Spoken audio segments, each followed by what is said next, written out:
Assalamualaikum warahmatullahi wabarakatuh. Berikut ini adalah materi lanjutan dari minggu lalu, yaitu teori bilangan. Ya, kita langsung saja materinya. Ya, jadi ini lanjutan dari mod. Kalau sebelumnya kan kita membahas sampai mod ya. Mod itu kan sebenarnya menghitung sisa bagi. Nah, sekarang ada modulo inverse atau balikan modulo. Nah, yang dimaksud balikan itu ya, atau inverse-nya, kita tahu kalau di matematika balikan dari perkalian itu adalah pembagian. Jadi inversi 4 itu adalah 1/4 gitu ya. Karena 4 dikali 1/4 itu adalah 1. Gitu ya. Nah, ini sebabnya yang menyebabkan dia disebut inverse ya, yang ini. Nah, kemudian ini syaratnya ya, jika A dan M itu relatif prima. Nah, ingat relatif prima itu di materi minggu lalu kita sudah bahas kalau PBB-nya itu adalah 1, ya kan? Nah, jika A dan M itu relatif prima dan M-nya lebih dari 1, maka inverse dari A mod M itu ada. Jadi, untuk memastikan apakah inverse-nya itu ada atau tidak, kita cek syarat ini. Yang pertama, A dan M-nya relatif prima dan M-nya lebih dari 1. Ya, nah itu. Kemudian balikan dari A modulo M itu adalah bilangan bulat X. Demikian sehingga kita punya persamaan seperti ini. Persamaan ini sebetulnya ya. X dikali A kongruen dengan 1 mod M. Ingat kongruen. Di mod itu kan berarti X A mod M itu sama dengan 1 mod M gitu ya. Lihat lagi materi minggu lalu. Sehingga notasinya itu A inverse mod M itu adalah X yang ini. Ya. Nah, berikut adalah bukti A dan bukti dari penjelasan sebelumnya ya, slide sebelumnya. Di sini kita melihat bahwa A dan M itu relatif prima. Jadi PBB A dan M itu adalah 1, gitu kan ya di materi minggu lalu. Dan terdapat bilangan bulat X dan Y sedemikian sehingga X dikali A ditambah Y dikali M itu sama dengan 1. Nah, kalau di materi sebelumnya, jika PBB dari A dan M itu adalah 1, maka XA ditambah YM itu kongruen dengan 1 mod M gitu ya. Artinya 1 mod M itu hasilnya sama dengan X dikali A ditambah Y dikali M. Nah, pernyataan ini berarti YM-nya itu kongruen dengan 0 mod M. Ya, kan? Karena di sini ada M ya. Di sini ada variabel M. M mod M itu kan hasilnya 0 gitu ya. Karena Y dikali M gitu ya. Y dikali M. Nah, dengan Y M itu kongruen dengan 0 mod M, maka X dikali A-nya itu kongruen dengan 1 mod M. Kongruen yang terakhir ini berarti bahwa X adalah balikan dari A modulo M. Ya, tadi inverse dari perkalian itu adalah pembagian gitu kan ya. Diingat lagi syarat bahwa inverse-nya itu ada atau tidak, yaitu A dan M adalah relatif prima dan M-nya lebih dari 1 gitu ya.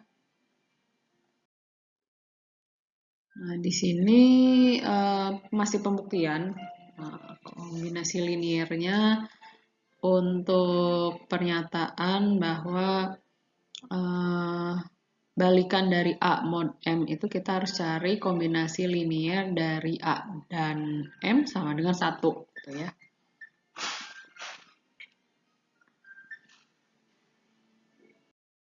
Nah, di sini berikutnya adalah contoh balikan dari 4 mod 9, kemudian 17 mod 7 dan 18 mod 10. Kita cari masing-masing balikannya ya.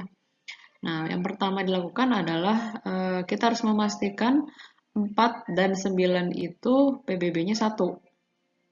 Nah, kita tahu bahwa PBB 4 dan 9 itu memang 1, berarti 4 dan 9 itu relatif prima. M-nya juga lebih dari 1 gitu kan. Maka balikan atau inverse dari 4 mod MI mod 9 itu ada ya. Ya kita proses saja untuk memastikan bahwa PBB-nya memang 1. Di sini pakai algoritma Euclidean dan hasilnya adalah seperti ini. Nah ya, 9 sama dengan 2 dikali 4 ditambah 1 gitu kan. Kemudian karena PBB-nya 1, berarti 1 ada di ruas kanan dan sisanya ada di kiri ya.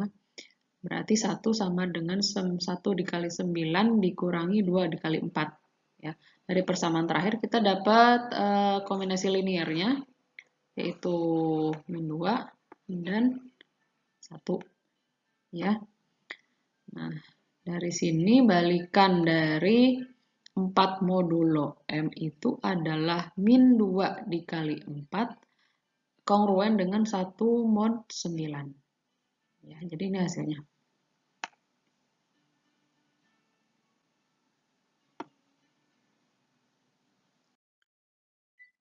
Catatan bahwa setiap bilangan yang kongruen dengan min 2 mod 9 itu bisa ada beberapa ya. Misalkan di sini kita lihat inverse dari 4 misalkan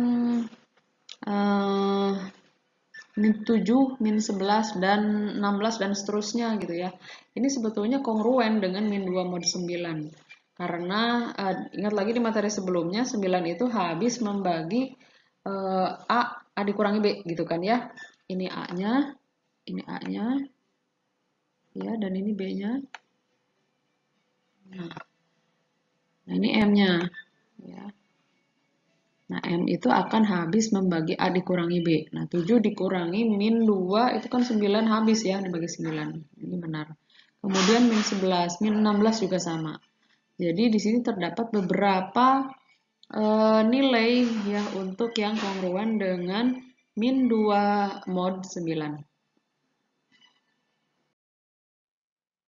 Nah, kemudian yang soal berikutnya ya, PBB dari 17 dan 7 itu juga 1. Kita bisa gunakan algoritma Euclidean untuk memastikan. Nah, ini prosesnya. Ini nggak saya bahas lagi ya karena sudah. Dan kita lihat hasilnya. Nah, ini kan algoritma Euclideannya. Kemudian di sini proses kombinasi linearnya.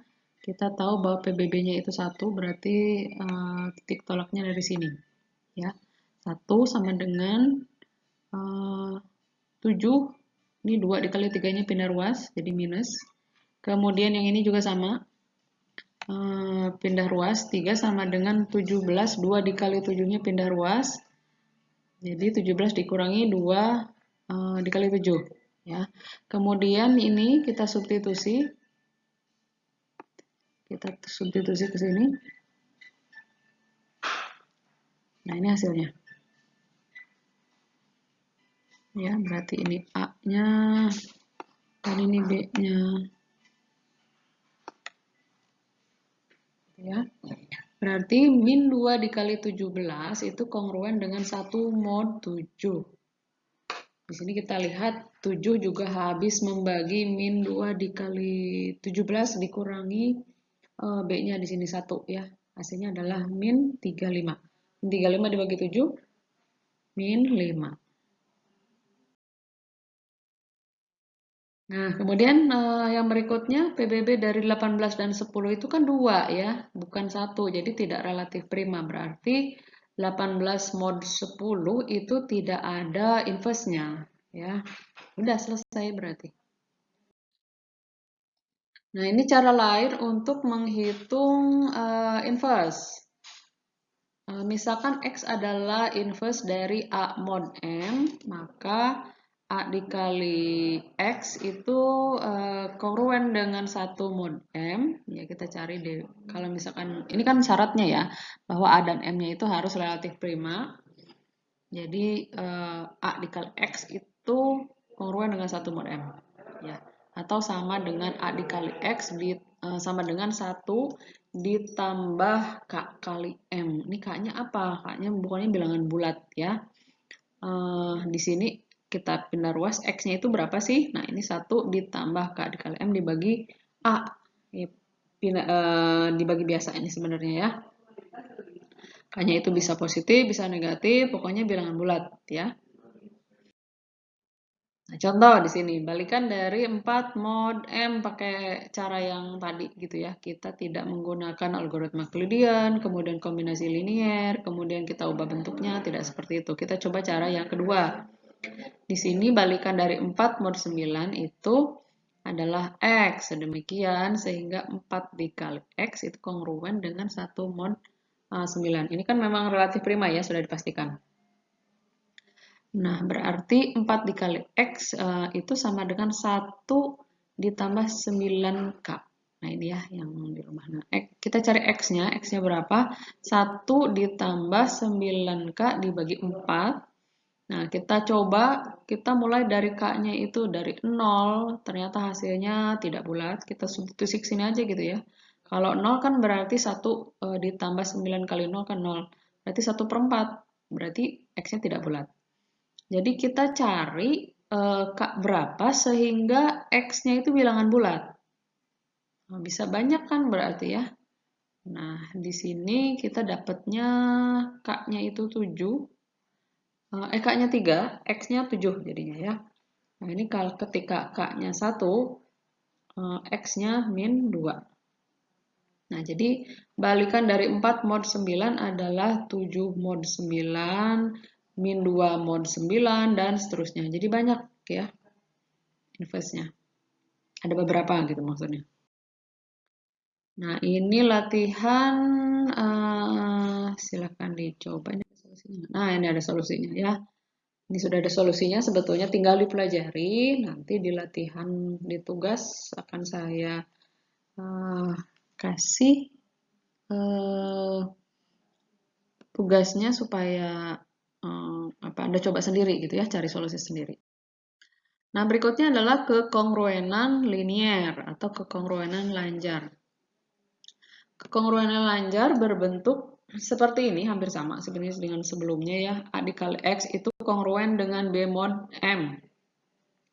M-nya harus positif, A dan B-nya sembarang bilangan bulat, dan X ada pengubah bilangan bulat. Sama ya, yang dibicarakan di sini selalu bilangan bulat.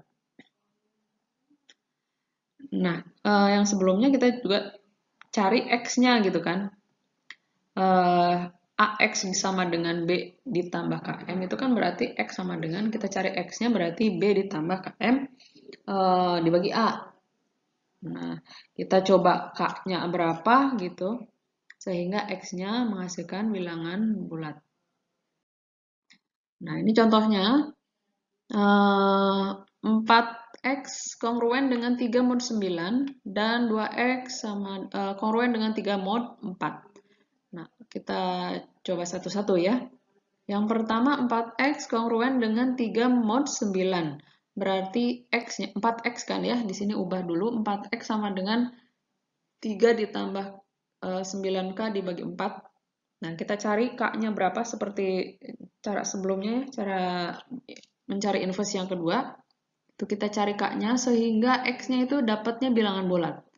Kita dapat beberapa solusi. Nah, ini hasilnya. Ya, nilai X yang memenuhi ada 3, 12, ada min 6, ada min 15. Kemudian cara lain menghitung solusi yang tadi ya, AX kongruen dengan B mod M. Nah, di sini 4X-nya itu 12.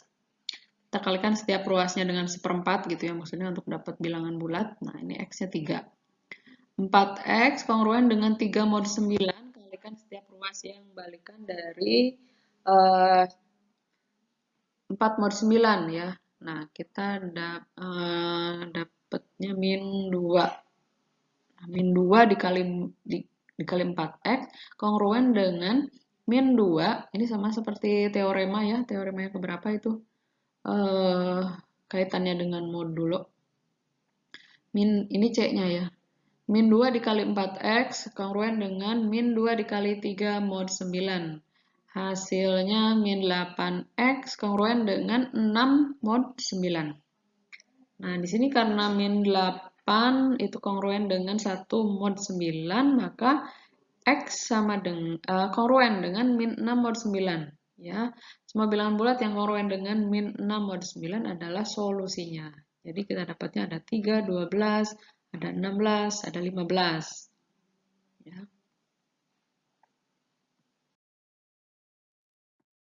Kemudian soal yang kedua, 2x kongruen dengan 3 mod 4. X-nya 3 ditambah K, 4K dibagi 2 gitu ya.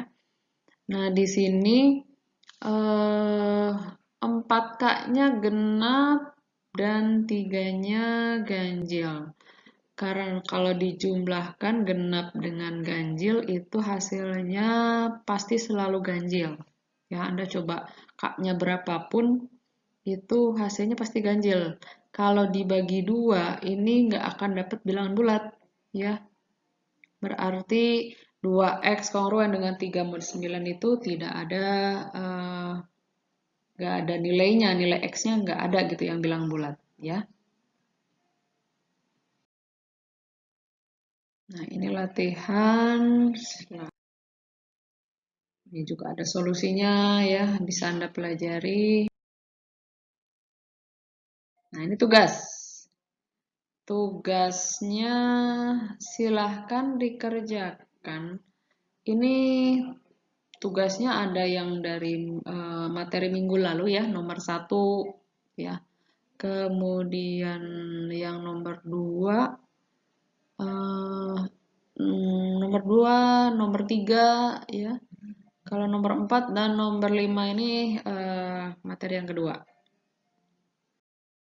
Nah, kemudian untuk selanjutnya seperti Chinese Remainder Problem, ini penerapan teori bilangan bulat pada kehidupan nyata ya. Jadi ada semacam masalah gitu ya, namanya Chinese Remainder Problem. Nah, ini muncul dari matematikawan Cina namanya Sun Shi. Sun Shi ya. Nah, misalkan di sini menentukan bilangan bulat yang bisa dibagi kalau dibagi 5 sisanya 3, kalau dibagi 7 sisanya 5, dan kalau dibagi 11 sisanya 7 gitu. Nah, berarti kan harus dicari X-nya berapa gitu ya. Ini X-nya tuh yang dicari itu X-nya. Nah, ini kasus-kasusnya, kasus yang tadi ya. Dibagi 5 sisanya 3 gitu ya, dibagi 7 sisanya 5, dibagi 11 sisanya 7. Nah, ini berapa sih bilangannya? Nah, itu Chinese Remainder Problem. Ya, nah ini teoremanya. Teoremanya ya pasti tidak akan jauh dari teorema bilangan bulat. Ya. Kemudian, nah ini solusinya. Solusi untuk masalah yang tadi ya, yang Chinese Remainder Problem. Nah, ini juga masih lanjutan. Nah, bilangan prima. Nah, ini sebetulnya masih bagian dari bilangan bulat, ya. Bilangan bulat positif. Prima jika pembaginya itu hanya satu dan bilangan itu sendiri, yaitu kan konsep bilangan prima, ya. Anda sudah tahu. Nah, karena bilangan prima harus lebih besar dari satu, maka kita mulainya dari 2, gitu ya, yang faktornya 1 dan bilangan itu sendiri. 2, 3, 5, dan seterusnya. Ya. Kemudian seluruh bilangan prima itu rata-rata ganjil ya. Ya, kecuali bilangan 2. Ya, dia cuma dia. Yang lain bilangan genap itu pasti bukan bilangan prima. Ya. Nah, kemudian bilangan selain prima disebut komposit. Ya, berarti ya 20, 85 gitu ya. Itu komposit.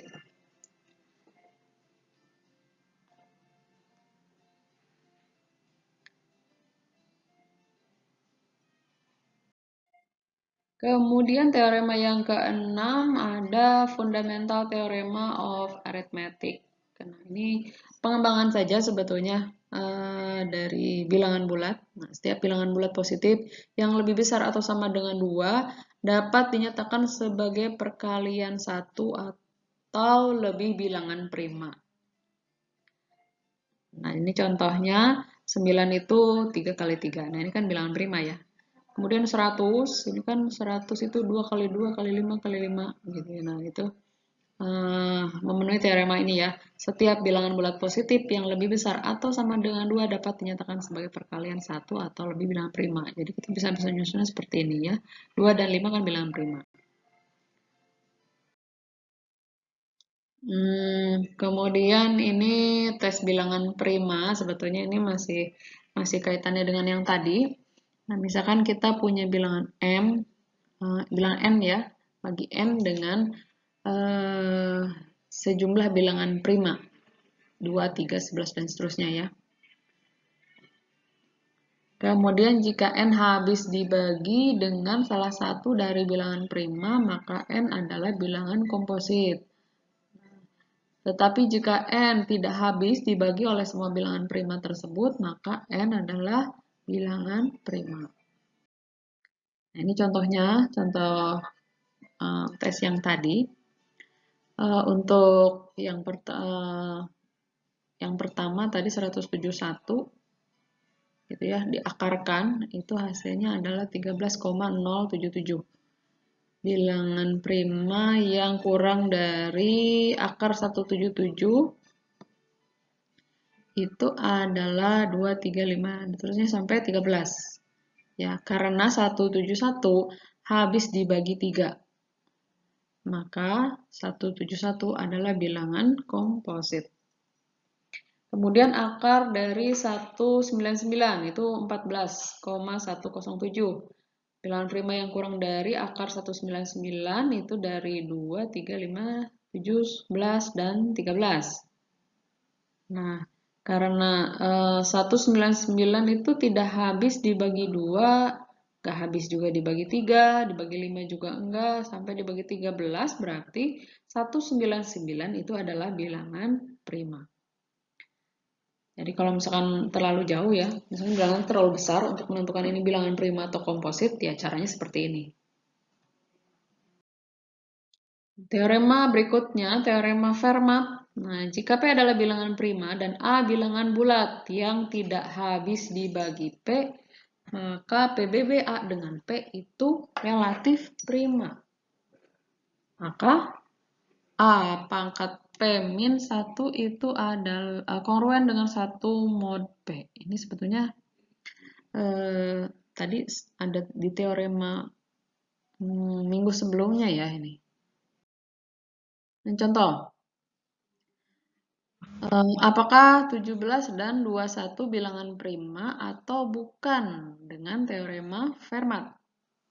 A itu sama dengan 2 karena PBB 17 dan 2 itu adalah 1. Relatif prima ya. PBB 21 dan 2 itu adalah 1.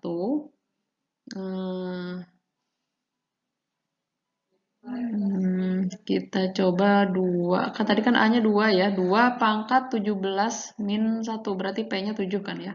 Itu sama dengan 6, 5, 5, 3, 6. Kongruen dengan 1 mod 17. Ya, 17 habis membagi 6, 5, 5, 3, 6 dikurangi 1. Ya, berarti sama dengan 6, 5, 5, 3, 5. Habis dibagi 17. Berarti 17-nya prima. Kemudian 2 pangkat 21 min 1. Berarti 2 pangkat 20 ya. Seperti ini hasilnya. Nah, ini tidak kongruen ya. Tidak kongruen dengan 1 mod 21. Karena 21 tidak habis membagi 1.048.576 dikurangi 1. Ya, ternyata tidak habis dibagi 21. Berarti 21 bukan bilangan prima. Nah, ini menentukan 2 atau 21-nya dari mana? Nah, ini ambil sembarang aja dulu, contoh gitu ya.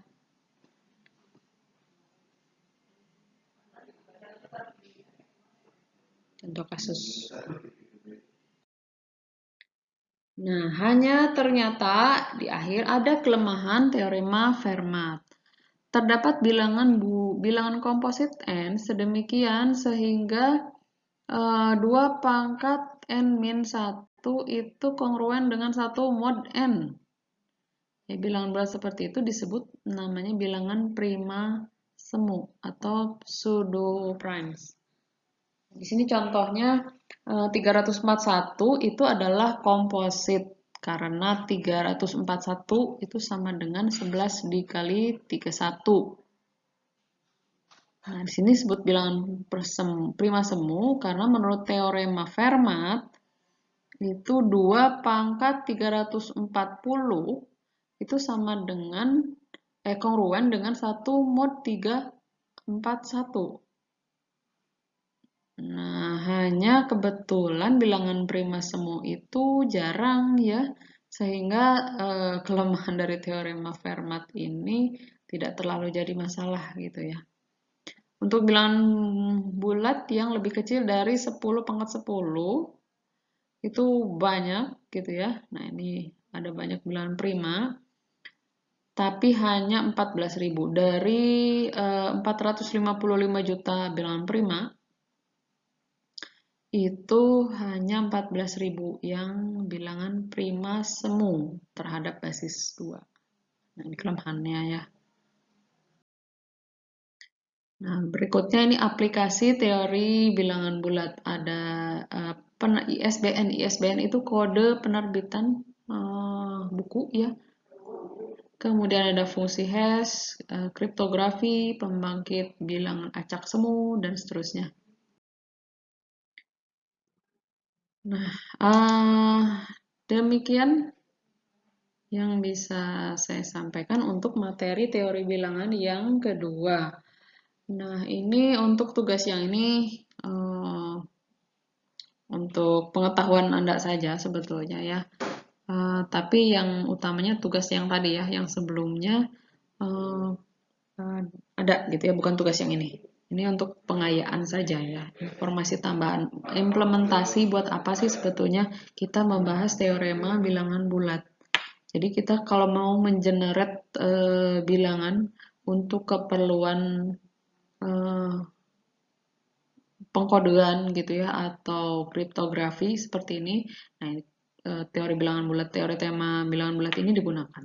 Ya, demikian dari saya untuk materi yang teori bilangan yang kedua. Terima kasih. Wassalamualaikum warahmatullahi wabarakatuh.